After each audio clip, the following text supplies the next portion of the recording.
Un paciente que se encuentre desnutrido o que tenga mucho tiempo sin recibir alimentación, increíblemente y de manera contradictoria, al empezar a nutrirlo, este paciente puede empeorar su condición o incluso hasta fallecer. Esto ocurre por algo que se denomina como síndrome de realimentación. En la UCI vemos con mucha frecuencia pacientes desnutridos y esto puede ser por diferentes causas. Pacientes con sepsis, cáncer, quimioterapia, grandes cirugías, ayuno prolongado, alcoholismo, hiperemesis gravídica. Y con cierta frecuencia, cuando por fin podemos alimentarlos nuevamente después de mucho tiempo sin recibir alimentación, muchos de estos pacientes pueden presentar una tormenta metabólica fatal. Y esto es un conjunto de alteraciones metabólicas graves luego de iniciar la nutrición en pacientes desnutridos. Y principalmente se caracteriza por hipofosfatemia y otras alteraciones hidroelectrolíticas que llevan al paciente a falla orgánica. ¿Y qué es lo que ocurre fisiopatológicamente en el ayuno? Estos pacientes tienen disminuidos sus niveles de insulina y entran en un proceso de catabolismo.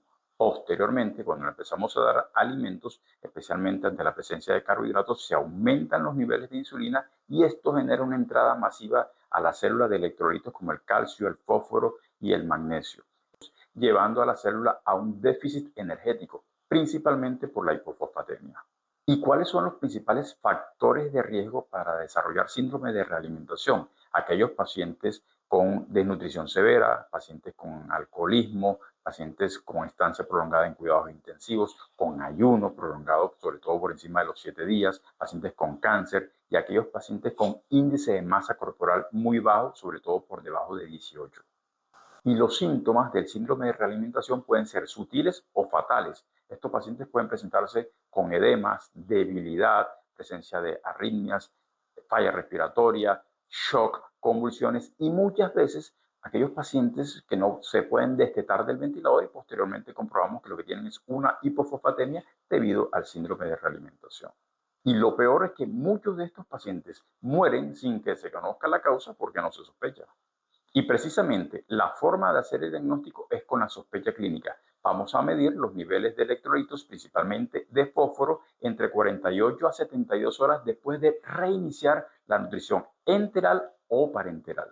Y la forma de tratar el síndrome de realimentación es empezar la nutrición de manera lenta y progresiva con una monitorización estrecha de estos electrolitos y reposición de los mismos, teniendo en cuenta que esto puede presentarse dentro de las 48 a 72 horas, principalmente después de reiniciada la nutrición.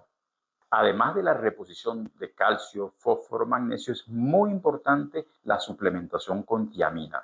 Y la forma más importante de tratar el síndrome de realimentación es prevenirlo. ¿Qué hacemos? Identificamos a aquellos pacientes con los factores de riesgo que ya describimos. Además, empezamos la nutrición con dosis de 15 a 20 kilocalorías por día y empezamos a monitorizar los electrolitos y a reponerlos lo mismo con la suplementación desde el principio con tiamina. Así que desde ahora, a identificar a aquellos pacientes con factores de riesgo para desarrollar síndrome de realimentación y empezar a prevenirlo. Por eso, siempre le digo a mis alumnos, no se olviden del fósforo.